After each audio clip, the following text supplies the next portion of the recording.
Take 20,899.5. Mahlzeit. Hey friends. I'm assuming you already know everything, and I guess I'm here to convince you to book my classes or anybody else's classes at the Fluidart experience in April. I cannot wait, and I'm so glad I'm a part of it one more time. Please don't fire me. I'll be teaching beginners classes, obviously. If you want to know how it works, why it works, and how you can make it work, I'm your gal. If you're more experienced and want to up your game with swiping, I have two classes. One is with the white pillow paint, the other one is with the black pillow paint, and that's the one we're going to do today. Classes on Friday, maybe Saturday, I don't know, just look it up over here.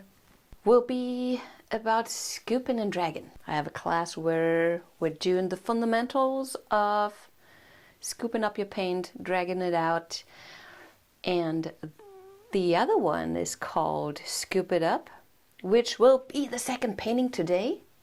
We're going to use a faux pillow. Faux, fake, wrong, not real. I use my white pillow paint.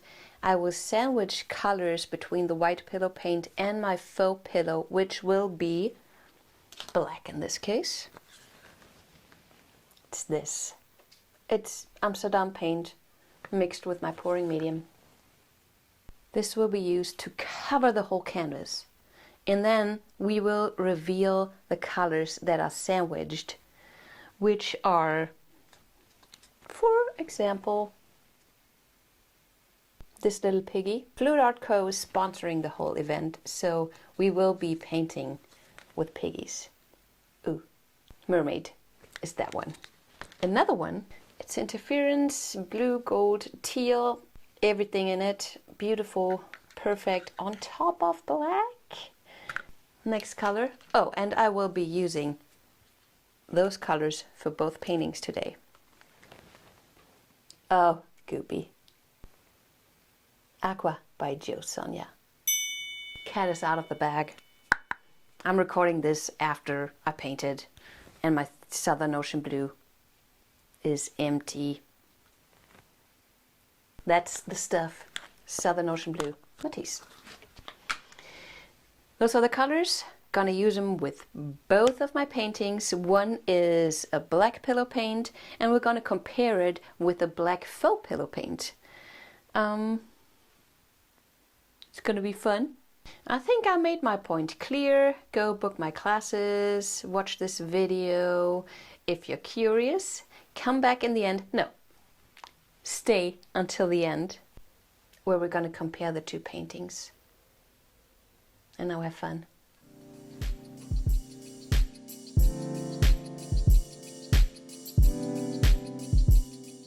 Here we are. This is my canvas, 8x8, covered with my black pillow paint, which is Sherwin-Williams Color to Go in tricorn black. And this is my swipe. I will teach you my classes how to do this, not only the recipe in the beginners classes, but also in the more advanced classes like the swiping 2.0 and 2.1, how to hold your palette knife, the right angle, the amounts of paints, everything you need to know to do something like this. The first swipe was done with a white cell activator, while the second one is made with a golden one. And if you don't know what a scoop and drag is, this is it. I'm picking up the top layers of my composition and I drag it out to enhance my cells, to stretch them, to add a little bit more interest and flow.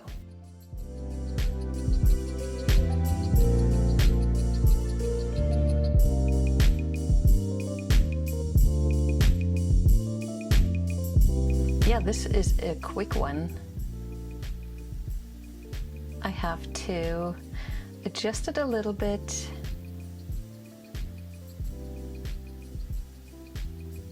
That's what the tilting is for, to find your composition.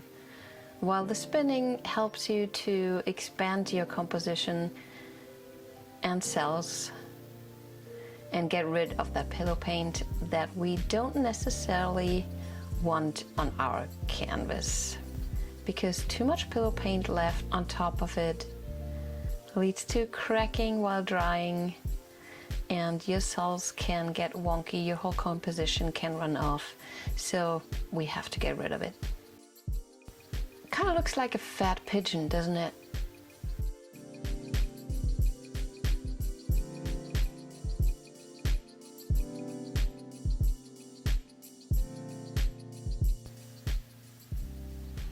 This is my first little painting with a black pillow paint and a swipe on top.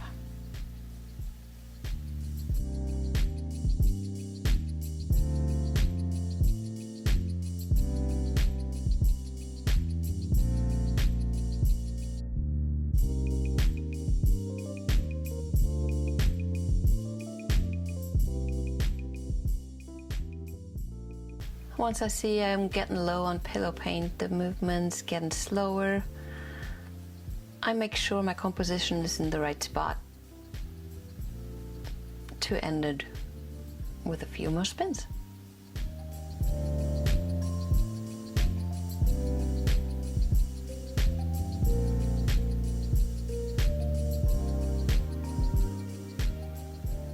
Oh, it's kind of cool. You see all the colors. You see the sparkle. Let me get it closer. The macaw on black is just the bomb.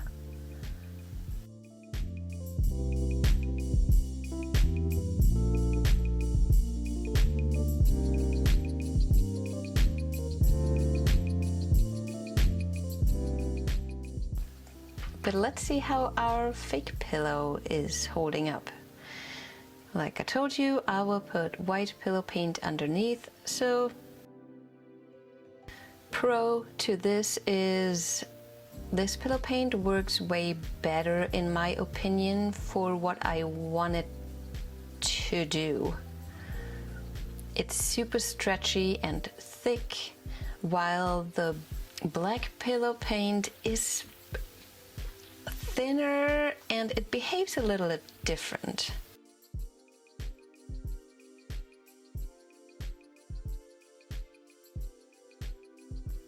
I use my spreader to spread the macaw out as far as I can get it and as thin as I can get it.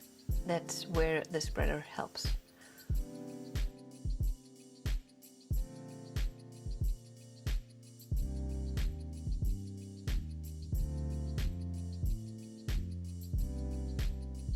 I do the same thing with mermaid on top of my macaw, and I try to cover a lot.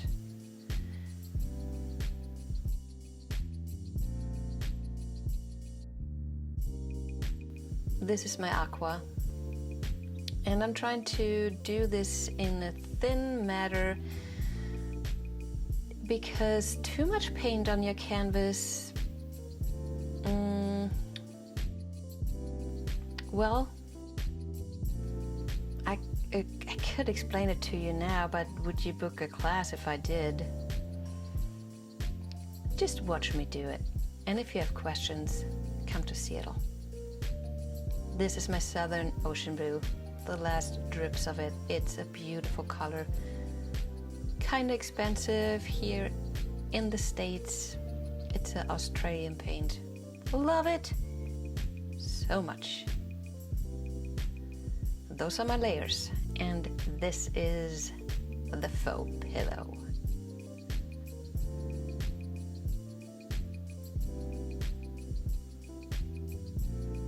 To make it easier on myself, I again try to cover a lot. That way I don't have to overstretch it.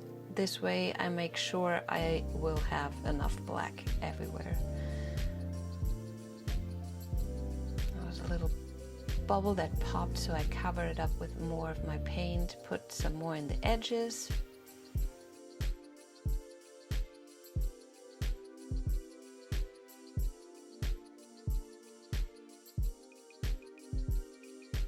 I load up my palette knife this time with white cell activator, a little bit of aqua and my macaw.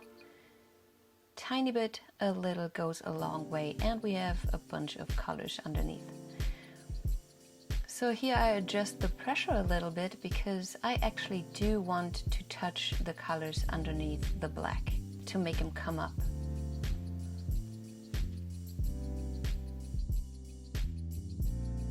And you see the difference in the middle. I went fairly deep. The white that you see is actually my pillow paint, the white pillow paint. And on the outer edges you see just the black poking through. This is number 2. I did it the exact way as I did before, just with the gold cell activator. And the beauty of this way is the actual scoop and drag.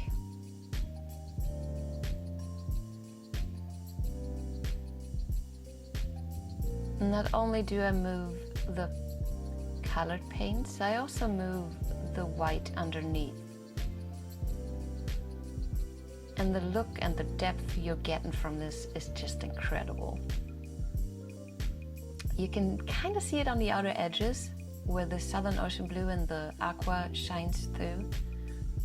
It's like almost like it's backlit. And that's what I love about it.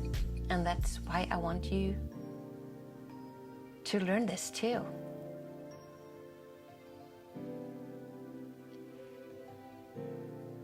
Tilting to find my composition and to bring the paint masses on the right spot so I can get rid of the stuff that I don't like and keep the stuff that I like.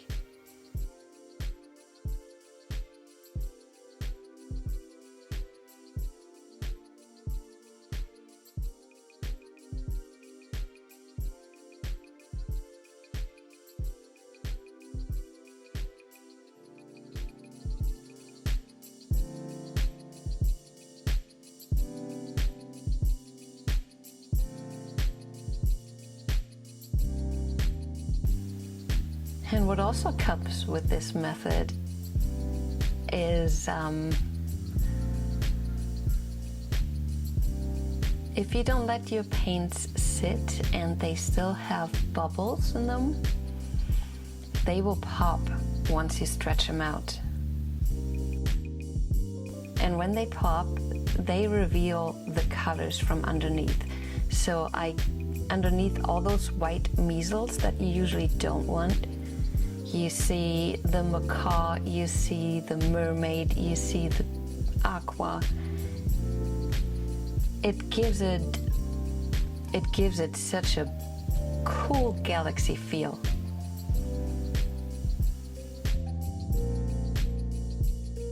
And the longer you let your paint sit, the less bubbles pop, so you can play with that.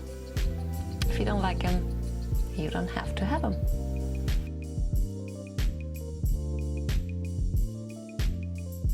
This is number 2. Do you see the difference? Do you understand what I love about this? I'll give you a close-up of this guy. And then I'll wait till it's dry and come back for you. That's just a couple of minutes. So I see you in a minute for the dried discussion.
I guess we did that now. Pieces are dry, and I will show it to you. First, love them both. Each method has its pros and cons. This is the first one. Can you see the sparkles? I mean, it speaks for itself, right? It's a black pillow, and on top we have the colors. You can see the cell activator, you can see the blingy pigments, but we have black behind it. What that means is your eye sun reflections number 2.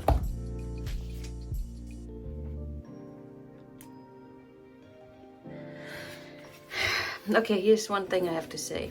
I could have done way better.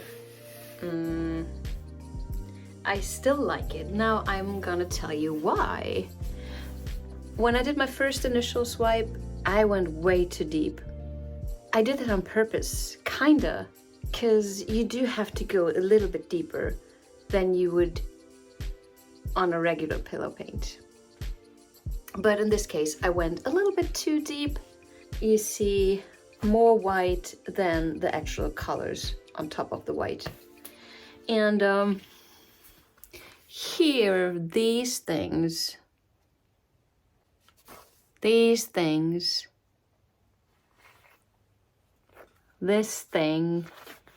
this is why I love this method a lot. Okay, back to your eyes and the light and the brain. You know, black absorbs light, while white reflects it. What that means, you have to be strong now. The light comes from somewhere, goes there, comes back into your eye. And whatever reflects and comes back in your eye, you see.